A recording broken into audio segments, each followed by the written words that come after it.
A question came up in the discussion. There was this, young sister who asked the question, I love everything about Islam except hijab.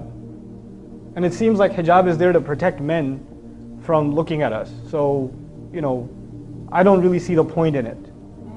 And instead of arguing of the social benefits of hijab or what hijab does to honor women and all of that stuff, that's actually already going in the wrong direction, that conversation. We need to take a step back and ask a more fundamental question. Let's take a step back and let's ask Ibrahim alayhi salam. Ibrahim alayhi salam loves Islam too. But then Allah makes a tiny little request. How about you go in the middle of the desert and leave your family there? Right? He's not one that's going to say, I love everything about Islam, but this whole leaving my family in the middle to die thing, I don't know. I'm not that comfortable with that. And after he's done with that, you know what? Why don't you jump into a fire? I love everything about Islam, except this whole, burning myself alive. That's asking a little too much. Nope, you don't find that question. Then Allah says, put a knife to your son's throat. Go ahead. And he says, I love Islam, but I also love my son. I don't know, can you give me a logical explanation for why I should do this? Can you tell me the social benefits or some of the other reasons, other benefits that why I should be obeying you? إِذْ قَالَ لَهُ رَبُّهُ أَسْلِمْ قَالَ أَسْلَمْتُ لِرَبِّ الْعَالَمِينَ. There's a reason Allah taught us that lesson in Surah Al-Baqarah.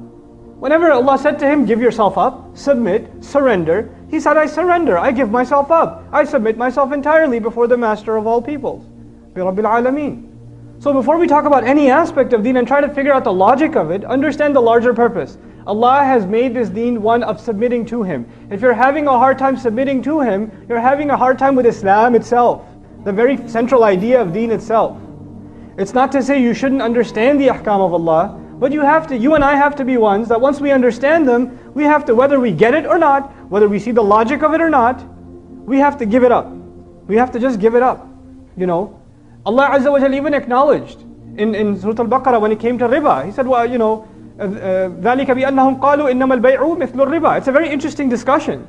Allah Azza wa Jalla says there are people who consume riba and they say that, that's because they say that business is just like riba. I mean, if you look at liquid transactions as solid transactions and money and cash and what it's backed by, and it's a complicated discussion. It could go either way. You can't even tell the difference. 1920, potato, 1-2 lines in a contract. I mean, what's the big deal? It is the same. And if you sit and have a 4-hour argument with a finance major about whether riba is halal or not, or what's the difference between riba and business, you might say, yeah, it's the same, yeah.